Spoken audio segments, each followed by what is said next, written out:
வணக்கம். இன்றைய முக்கிய செய்திகள். நீட் முறைகேடு வழக்கில் 3 நாட்களில் NTA பிரமாண பத்திரம் தாக்கல் செய்ய உச்சநீதிமன்றம் உத்தரவிட்டுள்ளது. அதிமுக MLAக்கள் மரகதம் குமரவேல், சத்யபாமா மற்றும் ஜெயக்குமார் ஆகியோர் ராஜினாமா செய்துள்ளதால் பரபரப்பு ஏற்பட்டுள்ளது. மேகதாது அணை விவகாரத்தில் சட்ட நடவடிக்கை எடுக்க முதலமைச்சர் விஜய் அவர்கள் அறிவுறுத்தியுள்ளார்.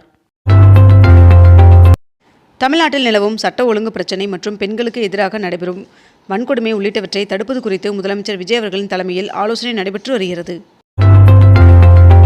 திண்டுக்கல் மாவட்டம் கொடைக்கானலில் வனத்துறை கட்டுப்பாட்டில் உள்ள தூண்பாறை, குணா குகை, பயன்மரக்காடுகள் மற்றும் மேயர் சதுக்கம் ஆகிய சுற்றுலா தலங்களுக்கு கட்டணமின்றி காணலாம் என்று மாவட்ட ஆட்சியர் அறிவித்துள்ளார். சைதாப்பேட்டை முதல் தேனாம்பேட்டை வரை அண்ணா சாலையில் கட்டப்படும் உயர்மட்ட இரும்பு மேம்பாலம் செப்டம்பரில் திறக்க திட்டமிடப்பட்டுள்ளதாக அதிகாரிகள் தகவல் தெரிவித்துள்ளனர். தமிழகத்தில் புதிய ரேஷன் அட்டை கோரி விண்ணப்பித்து காத்திருக்கும் சுமார் 4 லட்சம் பேருக்கு அடுத்த ஓரிரு மாதங்களுக்குள் கார்டுகள் முழுமையாக விநியோகிக்க உணவுத்துறை உத்தரவிட்டுள்ளது. வருகின்ற மே 29ஆம் தேதி வரை நாடு முழுவதும் வெப்ப அலை நீடிக்கும் என்று இந்திய வானிலை ஆய்வு மையம் தகவல் தெரிவித்துள்ளது. 22 கேரட் ஆபண தங்கத்தின் விலை சவரனுக்கு ₹400 அதிகரித்து 1 சவரன் 1,18,240 ரூபாயாகவும் 1 கிராம் 14,780 ரூபாய்க்கும் விற்பனை செய்யப்பட்டு வருகிறது. இதனைத் தொடர்ந்து 1 கிராம் வெள்ளியின் விலை ₹295 ரூபாய்க்கு விற்பனை செய்யப்பட்டு வருகிறது. தமிழகத்தில் அனைத்து பேருந்துகளிலும் பெண்களுக்கு இலவச பயணம் வழங்குவது குறித்து அதிகாரிகளுடன் ஆலோசிக்கப்படுவதாக போக்குவரத்துறை அமைச்சர் விஜய் தமிழன் பார்த்திபன் அவர்கள் தெரிவித்துள்ளார். சென்னைக்கு குடிநீர் தட்டுப்பாடு ஏற்படாது என்று நீர்வளத்துறை செயலாளர் தெரிவித்துள்ளார். இந்தியா, அமெரிக்கா, ஆஸ்திரேலியா மற்றும் ஜப்பான் ஆகிய நாடுகளை உள்ளடக்கிய குவாட் நாடுகளின் வெளியுறவு அமைச்சர்கள் பங்கேற்கும் கூட்டம் டெல்லியில் நாளை நடைபெற உள்ளது. ரோஸ்கர் மேளா நிகழ்ச்சியில் 51,000க்கும் மேற்பட்டோருக்கு அரசு பணிக்கான நியமன ஆணையை பிரதமர் நரேந்திர மோடி அவர்கள் வழங்கினார். தமிழ்நாட்டில் தருமபுரி, கிருஷ்ணகிரி, நீலகிரி, கோவை, ஈரோடு, திருப்பூர், சேலம், திருப்பத்தூர், வேலூர், ராணிப்பேட்டை, திருவண்ணாமலை, கள்ளக்குறிச்சி, பெரம்பலூர், திருச்சி, நாமக்கல், கரூர், திண்டுக்கல், தேனி மற்றும் மதுரை ஆகிய 19 மாவட்டங்களில் இன்றும் நாளையும் கனமழை பெய்ய வாய்ப்புள்ளதாக வானிலை மையம் தகவல் தெரிவித்துள்ளது. மேகதாது அணை கட்டும் திட்டத்தை கர்நாடக அரசு உடனடியாக கைவிட வேண்டும் என்று தேமுதிக பொதுச் செயலாளர் பிரேமலதா விஜயகாந்த் அவர்கள் வலியுறுத்தியுள்ளார். தமிழகத்தில் 8000 தனியார் மருத்துவமனைக்கு தற்காலிக அனுமதி வழங்கப்படும் என்ற அரசின் அறிவிப்பிற்கு நாம் தமிழர் கட்சி ஒருங்கிணைப்பாளர் சீமான் அவர்கள் கண்டனம் தெரிவித்துள்ளார்.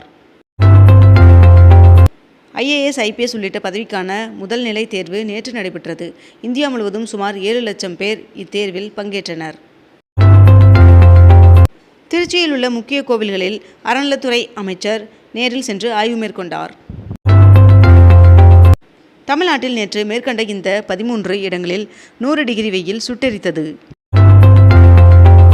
ஈரான் போர் தொடங்கிய பிறகு முதன்முறையாக ஹார்முஸ் நீரிணையை கடந்து இந்தியாவை நோக்கி LNG கப்பல் வருகிறது. ராஜ்யசபா MP ராகவ் சத்தா அவர்கள் மனுக்கள் பரிசீலனை குழுவின் தலைவராக நியமிக்கப்பட்டுள்ளார்.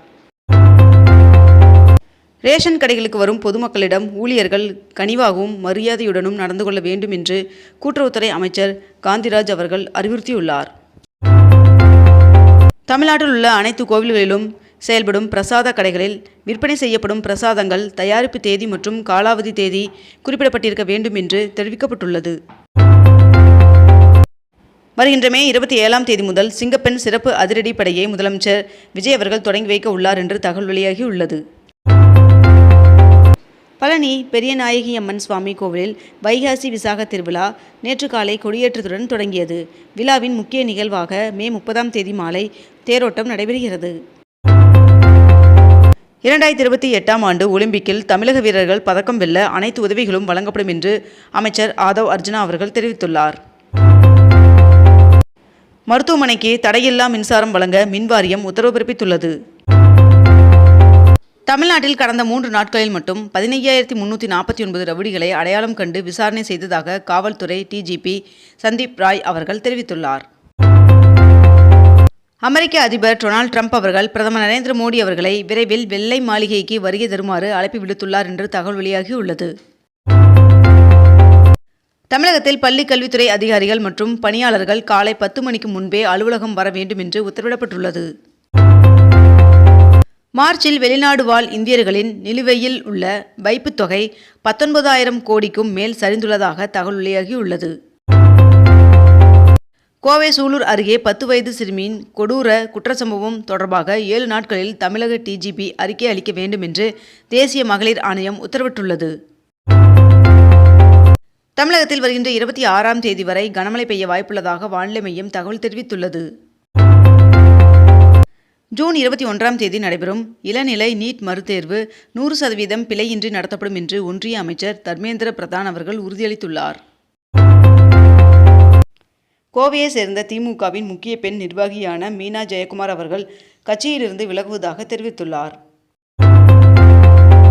சைப்ரஸ் மற்றும் இந்தியா இடையேயான உறவை மேலும் வலுப்படுத்த நடவடிக்கை எடுக்கப்படும் என்று அந்நாட்டின் அதிபரிடம் பிரதமர் நரேந்திர மோடி அவர்கள் தெரிவித்துள்ளார். பாகிஸ்தான் வங்கதேச எல்லைகளில் ஊடுருவலை தடுக்க அடுத்த ஆண்டு ஸ்மார்ட் பார்டர் திட்டம் தொடங்கப்படும் என்று ஒன்றிய அமைச்சர் அமித்ஷா அவர்கள் தகவல் தெரிவித்துள்ளார். அமைச்சராக பொறுப்பேற்றவுடன் 144 கோடி ரூபாய் மதிப்பிலான 3 கோப்புகளில் வன்னியரசு அவர்கள் கையெழுத்திட்டார். நாட்டில் நிலவும் கடும் வெப்ப அலையின் காரணமாக மின்சார தேவை புதிய உச்சத்தை எட்டியுள்ளது. இதன் காரணமாக மின்சாரம் சிக்கனமாக பயன்படுத்துமாறு மத்திய அரசு கோரிக்கை விடுத்துள்ளது. ஒன்றிய அமைச்சரவை கூட்டத்தில் கடந்த காலத்தை மறந்துவிட்டு எதிர்கால வளர்ச்சிக்காக பாடுபடுமாறு பிரதமர் நரேந்திர மோடி அவர்கள் அறிவுறுத்தியுள்ளார். கால்நடை மருத்துவ படிப்பிற்கு வருகின்ற 25ஆம் தேதி முதல் மேற்கண்ட இந்த இணையதளத்தில் விண்ணப்பிக்கலாம் என்று தெரிவிக்கப்பட்டுள்ளது. முதன்முறையாக தலைமை செயலகத்தில் முதலமைச்சர் விஜய் அவர்கள் ஆய்வு செய்தார். 60 நாட்களில் நிர்வாக மாற்றத்தை காட்டுவோம் என்று அமைச்சர் ஆதவ் அர்ஜுனா அவர்கள் தெரிவித்துள்ளார். ரயில்வே ஆட்சேர்ப்பு வாரியம் நாடு முழுவதும் 6565 டெக்னீஷியன் காலி பணியிடங்களை நிரப்புவதற்கான அறிவிப்பு வெளியிட்டுள்ளது. தகுதியானவர்கள் ஜூன் 30ஆம் தேதி முதல் ஆன்லைனில் விண்ணப்பிக்கலாம் என்றும் தெரிவிக்கப்பட்டுள்ளது. இஸ்ரோவின் சந்திரயான் 3 திட்டத்திற்கு உலகின் உயரிய விண்வெளி விருதுகளில் ஒன்றான கார்டன் விண்வெளி விருது வழங்கப்பட்டுள்ளது. நேபாளில் சர்வதேச சிலம்பு விளையாட்டுப் போட்டி நடைபெற்றது. இதில் தங்கம் வென்ற 25 மாணவர்கள் திமுக தலைவர் மு.க. ஸ்டாலின் அவர்களை நேரில் சந்தித்து வாழ்த்து பெற்றனர். சென்னை உயர்நீதிமன்றத்தில் தற்காலிகமாக ஆஜராக 5 குற்றவியல் வழக்கறிஞர்கள் நியமனம் செய்து தமிழக அரசு ஆணை பிறப்பித்துள்ளது. 10 மாநிலங்களில் காலியாகும் 24 மாநிலங்களவை இடங்களுக்கும் மகாராஷ்டிரா மற்றும் தமிழ்நாடு மாநிலங்களில் தலா ஒரு காலி இடத்திற்கும் வருகின்ற ஜூன் 18ஆம் தேதி தேர்தல் அறிவிக்கப்பட்டுள்ளது. இத்துடன் இன்றைய தலைப்புச் செய்திகள் நிறைவடைகின்றன. மேலும் இதுபோன்ற அண்மை தகவல்களை உடனுக்குடன் தெரிந்து கொள்ள அக்னிபூ சேனலை சப்ஸ்கிரைப் செய்து கொண்டு தொடர்ந்து இணைந்திருங்கள். நன்றி, வணக்கம்.